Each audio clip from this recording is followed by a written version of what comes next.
Hello, everyone, and welcome back to this episode of the Bridging Impact Podcast. I'm your host, Justin Furtado, and in this episode, I interview Jason Crowe, former professional basketball player, transitioned into Truth Fund Youth Sports Education Director and head coach at The Wood.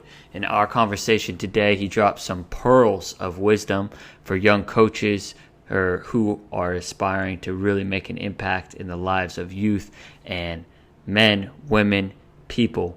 So, without further ado, let's dive in. Hello, Jason, and welcome to the Bridging Impact Podcast. I'm thrilled to have you here today, talk about your experience as a basketball player and then making the transition from player to coach and mentoring and impacting the lives of youth, especially down here in Los Angeles. How we like to start the podcast is asking the question of what is your definition of impactful leadership, and then we'll dive in from there. I like that question. Thanks for having me. Impactful leadership, to put it simply, would be having a positive influence on others. So that's something I'm real big on tangible items. So something that we can see that you can have a positive influence on others in their life. Yeah, I love that. Yeah, being able to see the tangible influence that you go and make. And so now that we have the definition, I want to back up and kind of go get to the story. And what we were talking about pre-podcast is how did you get into coaching and wanting to make an impact and positive influence on the lives of youth and others? Well, I wanted to get into coaching. I stumbled into it. Coaching was something that I thought I first initially, from retiring as a player, I thought that I wanted to work with guys individually in terms of helping them better their game, as far as being a trainer, things of that nature. That's something that I love to work out. I love being in the gym. But as I got into that, as I got around players and organizations, I started seeing things that I wanted to do and how I wanted to do things was probably different than what was available. I wanted to provide something that was different than I was seeing. And was able to talk to Paul Pierce, and he backed me and supported that movement. So when you were seeing these different things, what was coming up? What were some of those ideas when you were first introduced into coaching and you're like started to get your own? What were those ideas that you wanted to do differently? Well, the one thing that I saw that there with the coaching, that there wasn't, the game had changed. So just to take you back a little bit, I was looking at how I played. Now we look at youth basketball as the vehicle for the kids to play now. Because when I was coming up, you can just go to the local park, you had adults there. That was a great development space because you were taught the game that way. Now the kids learn the game through individual training. And the game is a 5-on-5 game. So you learn the game individually, and the kids, we learn from game, and then we mastered our game from coaches who taught us the fundamentals and how to better our talents. So I saw that one phase was that you had, the players weren't working in concert. Everybody had their own agenda. And I wanted to take the pressure off of the players of that and to get back to the love of the game. Just play the game and then learn how to deal with what comes with the game, as well. Because as you become to get good, the situations, you get opportunities to play for better programs, you get opportunities to play. Now you even get high school scholarships to play for different high schools, you get college scholarships, but none of that is taking place while you're playing. That doesn't take place while you play. And a lot of the parents and the people, they haven't understood that this game is an expression. It's an expression of love. Sure that we had an atmosphere. And then the one aspect I felt was missing, because you had a lot of younger coaches and you had a new need, especially in my community, was the mentorship aspect. I felt that where you did have great coaches who were trying to, teach the game in its proper fashion, that, they didn't lack the element. They lacked the element, of mentor. And that was a need for the kids, and especially in my community, Yeah, absolutely. I'd love for you to expand more on like the importance of mentorship when you're talking about in your community and just how you see it serving alongside and complementing, basketball training and skills, but the actual mentorship of coaches who have gone through it and want to mentor. I'm curious what your thoughts are on, the impact mentors can have on youth. Well, I'm a product of that.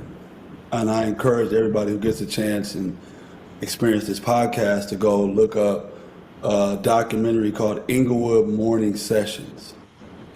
And it's about basically our high school team, but the focus is on the police officer named Lieutenant Scott, he's lieutenant now, Scott Collins, and the time and effort that he spent into us as young men. This is a guy that as a police officer, but he made it arranged for us to be at the gym and train every morning at 5:30 in the morning. And he was there, and he not only did he give us the basketball at 5:30, but he gave us, international house of pancakes at 7. We could eat free pancakes at the IHOP after we worked out. Now that's a blessing. But it was his love and his care for you because he steered us in the right direction, because we come from, at that time, the gangs were very heavy. Gangs are not as popular right now. They're phasing out. That day, the gangs were very, very popular, and that's what we saw. That was the image we saw. We didn't see guys making it in sports, in scholars. We didn't see that. We saw, guys on the streets, and we saw that in the television and the depiction. So this guy, he came in and he did that for us by spending his time, and giving time, his hours, letting us come to his home and leading us in the right direction, making sure that we had positive and developed positive habits. So I look at that, and I looked at that at what he did, and I feel almost compelled, to go back, me personally, and say, because I've been blessed to be able to go play all over Europe for 12 years, to go see the world, to compete, to win championships and do that kind of stuff and understand the benefit of the sport. So I just felt like this is, I wanted to follow in that in terms of helping young men realize their place, because this is the one thing that I say too. I say this, we are needed now to help young people creation of their vision. We can't create the vision for them, but they need somebody else to help them create that vision. They have to follow through, but we are there to help them create that vision that they can be successful in. That was done for me. So I think that's a big piece, because these kids, these coaches now, they want to win. So they get players that can help them win, but they're not in tune to the mental health of the player. Well, this player has certain issues that if you address them, they could be fixed. Right, it's the holistic development of the human, which is the basketball player, and so some of your memories from that officer putting in. I actually had a conversation earlier about there's a difference between being a boss and a leader, or a leader and a manager. Yes. The difference is, you can lead and people will come with you, or you can be a boss and a manager and turn your back and no one will be there because you're always telling people what to do. But if you put in that time and consistency and care and build those relationships, it's an opportunity to really go somewhere. So I'm curious, I'd love for you to, talk a little bit more about, I really like this idea of helping youth create their own narrative, but also making sure you empower them to follow through on those dreams. Well, that's very important what you just said, because I like to refer to, so now I have several teams. I like to refer to my older team that I coach. It's not my oldest, but my 8th grade team. I like to refer to them as a leadership group. I like to think that we're trying to develop leaders. This is what this is the terminology I use. I don't want to develop a ball player. I want to develop a leader. A ball player's in there, but leaders, because that's what you're talking about. If you work on a job, you want to empower people. You want to give them ownership of what they're doing. But you also want to mindset. Because one thing we know about being a leader, you're in the front, right? You can't hide your flaws. You're going to make mistakes, but you're in the front. That's one thing a leader will front. So now you have to be exemplary of what you want everybody, whether you're a teammate. If you don't run hard and you don't work hard, then you're not a leader because you don't want these guys to not. You want everybody to work the way that you expect. So that's really big. That word. I like to try to think that I'm trying to develop leaders. Yeah, no, I love that. And I'm curious, honestly, for myself as a young coach and all the young coaches, teachers, and other young leaders out there that are listening to this podcast, when we're working either with students or players, like how do we develop and really be intentional about developing the leader in the human and not just the ball player or the student, but developing them as being leaders of their own group through their own strengths? Well, that was a way I found to make everybody feel important.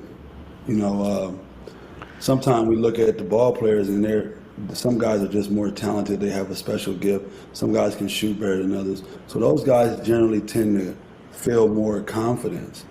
But when you are in a leadership group, then everybody has to meet the character standard. So what we came up with was peace.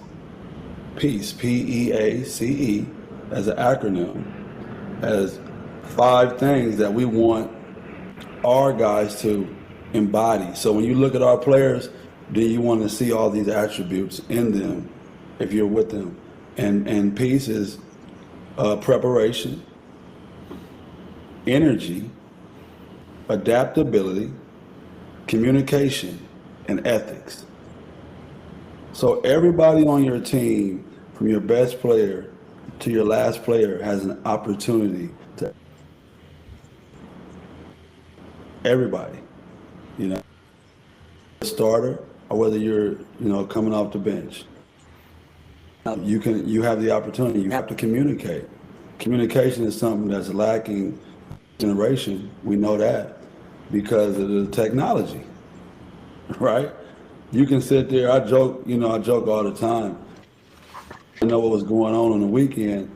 I would have to go to the mall and stand around and get conversations and do this. Now you look at your phone, tell you everything that's going on around the world. And I want to know what's going on. I want to know what's going on around my little 5-10 mile radius. I had to go to the mall and stand around and meet other kids and say what's going on. And hey, you guys having something? After the game and stuff like that. So. Now communication is something to be developed at a stronger level. We have to learn how to talk because we sit here behind the phone and we're able to find out more information than we ever have. So that's beneficial, but we still have to be able to communicate our thoughts, our feelings, and our needs to others.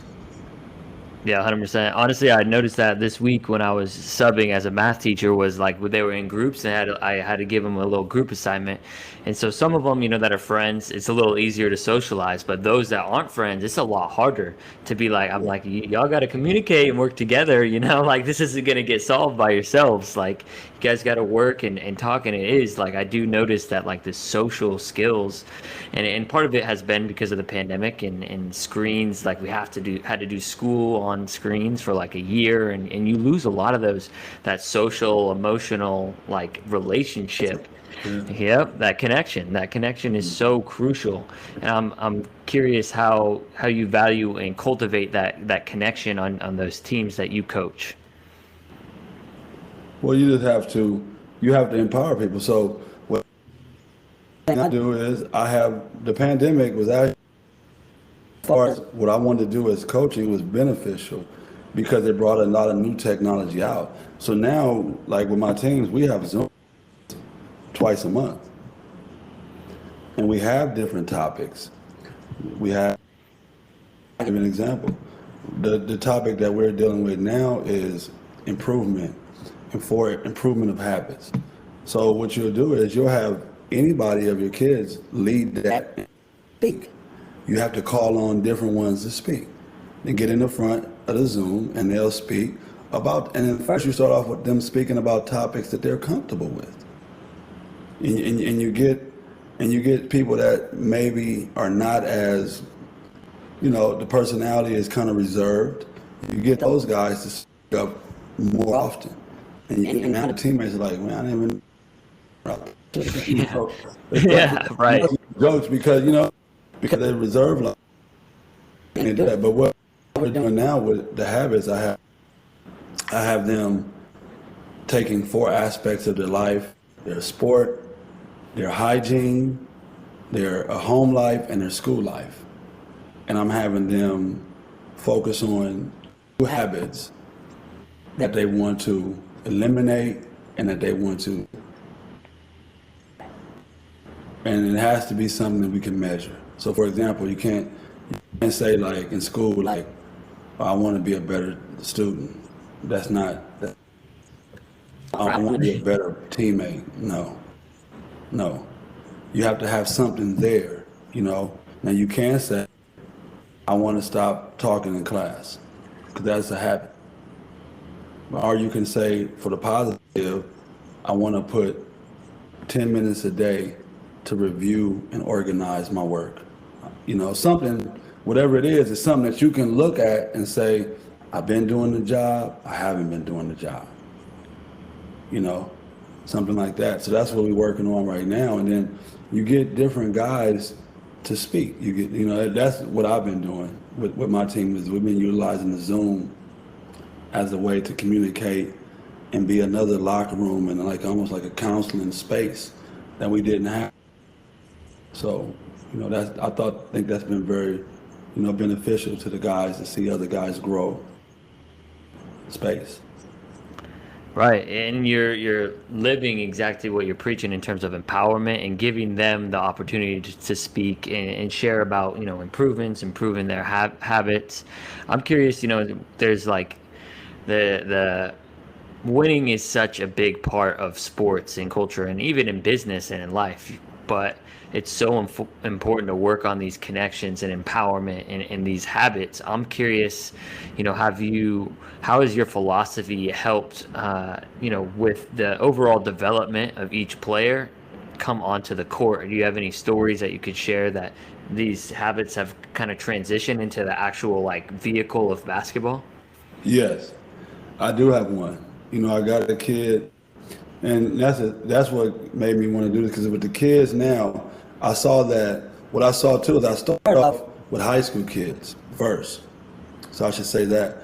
And then I saw that at high school that it's almost too late with some of them because they hadn't defined themselves. They weren't sure of themselves. If you asked a kid in high school, you're like, it's time to get a scholarship now. So you're meeting with them, they think they're talented, they've been having success all along. They want my help to help them with relationships and scholarships. You ask the kid, what's his strength? He say, well, I get buckets, coach. And it's like, and then you're looking like, well, not at the next level. That's right. So with doing this, I had a kid, Matthew. And Matthew came to us, and he was one of the kids that his birthday is in November. Okay. So he came to us in the 7th grade, but his birthday was in November, so we put him with the 6th grade team. So his basketball skills were average, below average probably. It was right. But when we started doing, and we started for him, because now this was time how his character influenced his performance. So you had his, be like, this guy's done a 180, he's like a great brother, you know what I mean? And then his basketball game, he went from a kid that he was not strong enough to play on his age group. This kid's one of the best players every time he touched the floor. We realized that I'm going to play hard every time, and I'm going to understand how to be positive, how to bring some value outside of just scoring, and so he learned that, and now he's scoring more than he ever have. So he's the one of the guys who I look to in my program. I just say, look at Matthew. Look at Matthew. Because he he adopted this stuff. You can tell with him because he hadn't had success, but he had desire. So he hadn't had success. So when he started hearing all these things that we were talking about, he was the guy that took the most to heart. He was like, we did the habit. He brought me his list, and I was like, no, go take it back and do. He said, no, coach, I barely got sleep all night, and I looked at what he wrote, and I'm like, well, this is it, But and I've seen that. So he went from not playing on his age group to being one of the better players in his age group. He's very good for our team, and our team is, it's not the best team in that. I'm not going to brag about that, but we're very, very good, very good. And better because he understands what we're trying to teach in terms of the mind and the mental preparation to help you handle your failure, right? Because that's where kids struggle, and that's where the mental health issues come into play. Basketball, if you're going to play sports in general, you're going to fail, especially if you're playing a competitive sport with a guy, like when I was playing, I'll never forget, I had this big laugh about this. Me and this guy, we became friends later on, and we were playing in Europe, and he came to me, and he was, because I was kind of older and had a reputation of being aggressive and being, playing hard defense and this type of thing. So he comes to me before the game. He's like, you're not going to, he's like, I'm tough too. And I said, so what, kid? Everybody's tough out here. You know what I mean? Yeah. And we became kind of bonded over that moment. Like to this day, we're still friends. He lives in Mississippi. We talk, and we bonded over that moment because he realized what I was saying in terms of, God loves you, God loves me. But in this competition, me and you going to determine this outcome right here. Right. Sometimes you're going to play well, and sometimes you're going to fail. And the failure is what you have to be able to understand in order to have success in this business. Because everything is just not going to go. 100%. There's always going to be challenges and obstacles, especially in sports, right? You lose. Even the best teams, I don't know how many teams have no teams have gone undefeated. Even, you think about football and the Patriots, they lost in the Super Bowl. They're undefeated all up into there. Right. So everyone's always, you have to be able to come back from that. And I'm curious, what is your kind of philosophy? How do you instill that and work with youth on how to, also put yourself out there, because sometimes you don't want to push your comfort zone and make mistakes, but you're you got to make mistakes, and you got to be able to kind of push that boundary to keep getting better. But you're going to also fail and miss and lose the ball on when you're learning a new move. I'm curious, how you preach and teach that to the youth. Well, that goes to the ethics. That's the last part of that E on the end, right? Is that you have to have the right attitude. You have to compete to win. But you have to be a positive loser. The one thing I teach my kids, when we lose, lift your head up and hurry up and get in that handshake line. The team may be celebrating, jumping for joy. We beat y'all. Right. You have to embrace that moment. You have to embrace that moment. And you have to show dignity and courage right there. You have to go get in that handshake line with your head up. And the one thing I tell them too is that you have to take care of what you can take care of, and then you won't be a sore loser.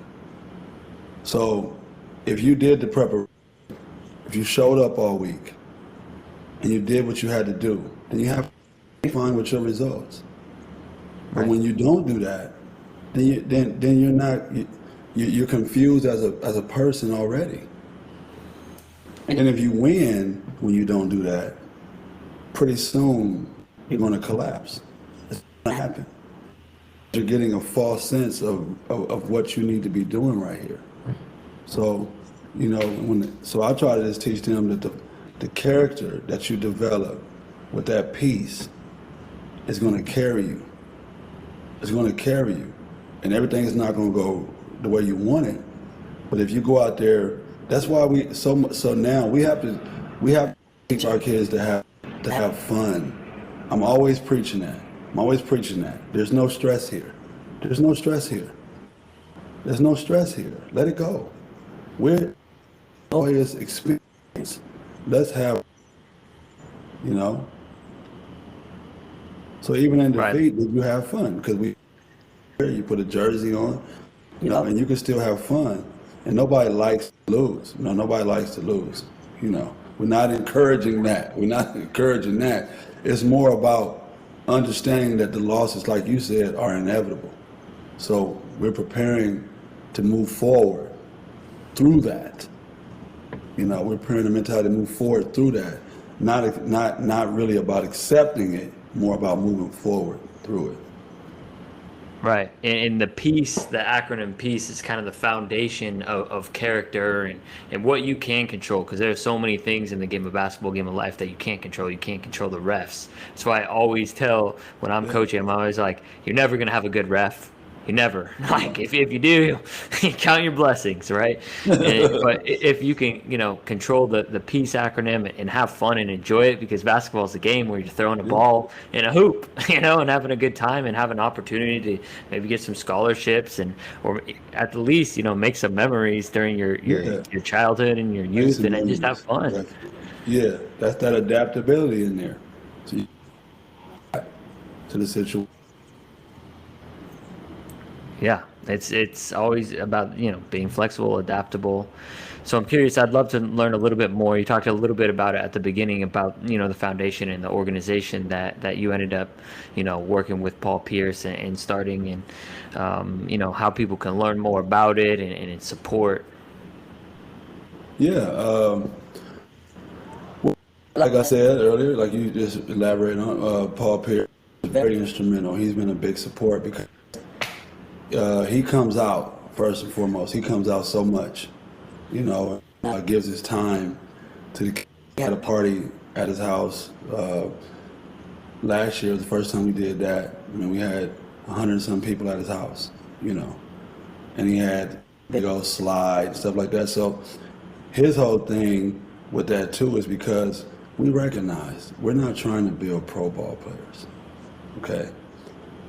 Recognize how difficult this industry is, but we understand that it's a beautiful, because we had teammates from that Inglewood morning sessions. We won a championship. Well, me and him was the only two guys that had any type of professional career. But these young men that play with us, I'm calling them young men. We 45. I guess we are young. These guys are all great people.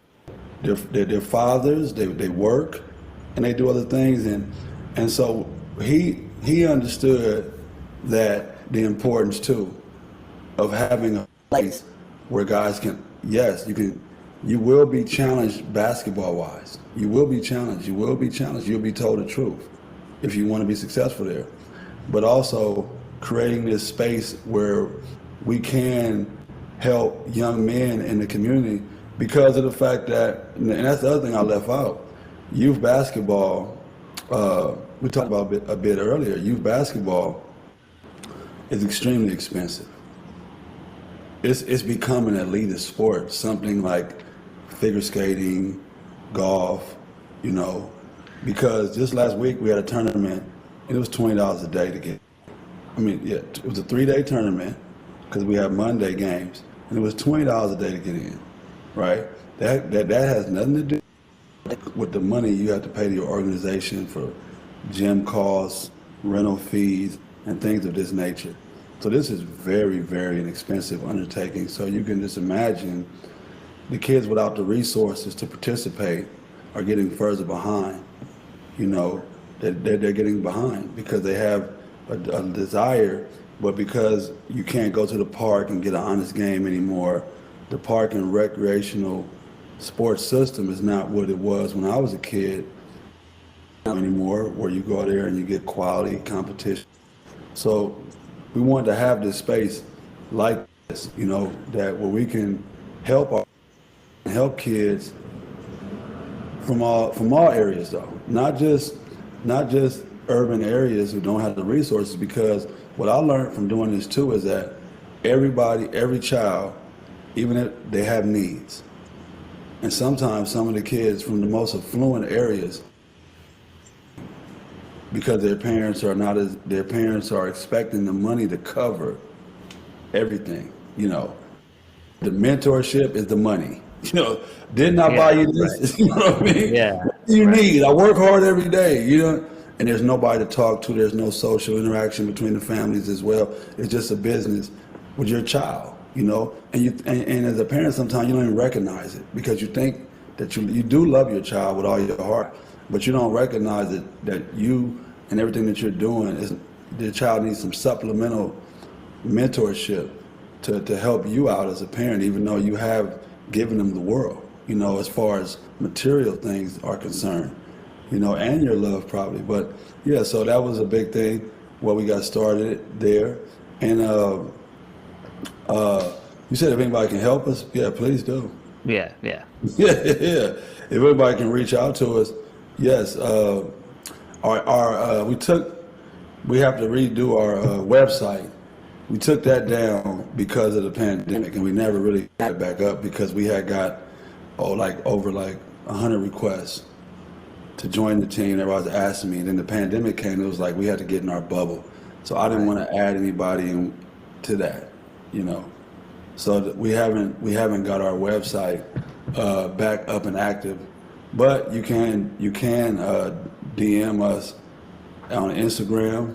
You can go to The Truth, @The Truth, EYBL, if you would like to DM us, and we'll give you information where you can, if you want to make a nonprofit a donation, or maybe you want to speak to the youth, or any way that you feel that you can help us, please DM us there, or you can reach out to me. I'm not on social media too much. I'm an older guy, but I am on Twitter @crowzone.5. If anybody wants to reach out and see how they can be involved in any way. Doesn't have to be about money. It could be about some resource that you have. It could be about, you're a speaker. You have some knowledge that you want to share. You may have some books you want to donate. Anything. We're all here for it. We're all here for it. I love it, and I love that you're using the collaboration of people to further serve the lives. And just obviously, you touched on the important points of, basketball, right? Is it's a game, it's a vehicle, but it really is for the youth. They need this mentorship, this experience of course, the team with their peers, but also their coaches to guide them in the way of, okay, you talked about it with Paul Pierce, y'all know, and I played high school basketball, right? But I wasn't going to go pro.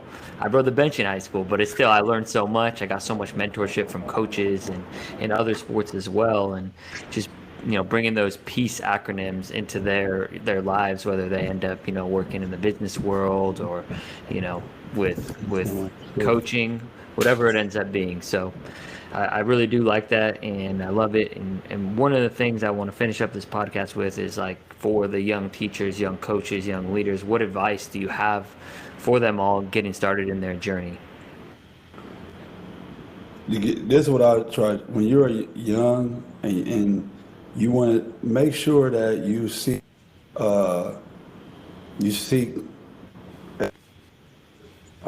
older people. You learn. You have to learn, and you have to see, and then you have to have your own voice as a young person. Young people are powerful. Young people are powerful, and you have, and us sometimes. I was younger, now I'm older. Right. First I said I was a young man, now I'm an old man. But me being experienced, I'll say experienced. I'm 45, been doing this now. We have to all accept and embrace the young people too. But have this voice and have this energy and have this passion.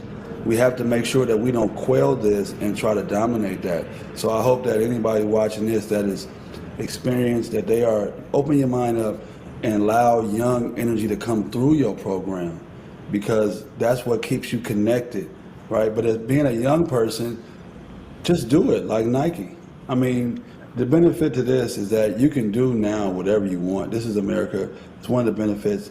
If you want to start you a program, then what I did, I studied the programs. I was with a program called Rockfish.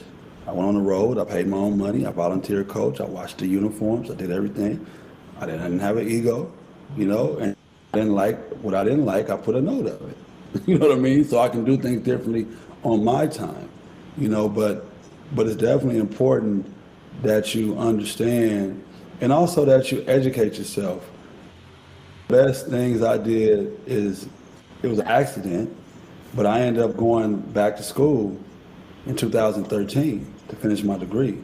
And the I had to go back at that time was beneficial because I took a class and I learned the most important about coaching.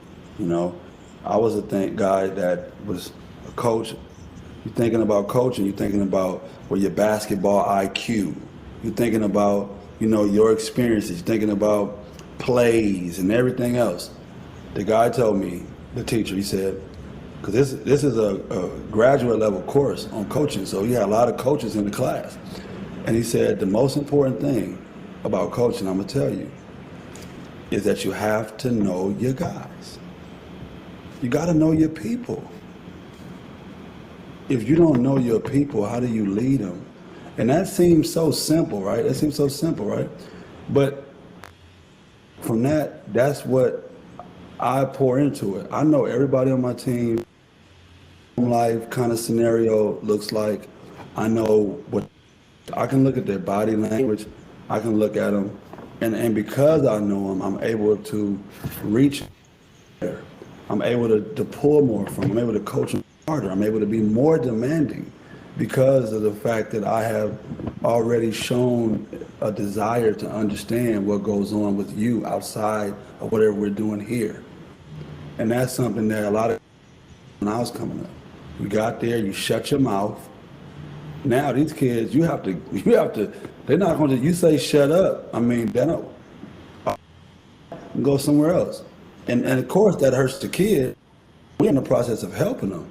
So you have to understand you can't talk to this kid like that, Or when you did, go have the conversation and say, look, you got to be tougher than that. You can't let words break you down. You don't know who you're going to play for after me. Everybody you play for don't love you like I do. This is a business that you want to go into. So you got to be able to know who you're dealing with. I think that is a very underestimated part of coaching because guys show up, you give them a team, they think about who's the better player, they put them on the floor. Then, I see sometimes even with AAU at the high school level, you got the directors or whoever's doing the recruiting, they recruit guys because they're looking for your performance, but when your performance doesn't go well, they're not there to provide support. They're like treating you like a professional, like, man, look, you ain't performing, we're gonna look for your replacement. You know what I mean? Right. Instead of trying to understand, and that goes on in college too, at the college level too.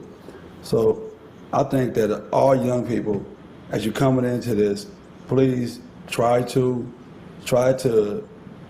take some time out and get with another organization first. Check the landscape, be outgoing, have conversations that help you develop your own philosophy, of how you want to approach things. But no matter what your philosophy is and what it's about, please get to know your people. Don't make it a business. Don't make it a thing where these people they're a number, they're in and you're looking at their talent. Look beyond that. Look at, because they're going to perform better. They're going to perform better and you can get more out of them when you know who they are at the core as best you can. I think, that's wonderful advice, and I got it written down. I'm recording this. I'm keeping it. I'm locking it away. I'm sharing it with everyone. So I appreciate that, and that's something that I definitely try and do. Is always try and give nugs to every single player that comes into the gym, and even if it's quick, just ask them how school is and trying to get to know them. I think it is really impactful because you want to play for someone, or you want to be a student for a teacher of someone that cares about you, and I think that's definitely the number one thing all coaches should have. So I appreciate your time today, Jason. I loved our conversation, and I can't wait to get this out to the people. No problem. You keep up the good work. You keep spreading the message. Keep doing your thing, Justin. Thank you for listening to this episode of the Bridging Impact Podcast. We'd love it if you would like, subscribe, leave a comment and a review on whatever platform you're on. It's the best way to help us grow. We appreciate you for doing that. We'll shout you out on social media. I'd also love if you connected with me on social media. Let me know your thoughts, and this is why I do it. I want to share knowledge and wisdom from experienced leaders to people like yourself and myself, so we can have this dialogue and move forward, make an impact on the world. So stay tuned, stay subscribed. Cheers.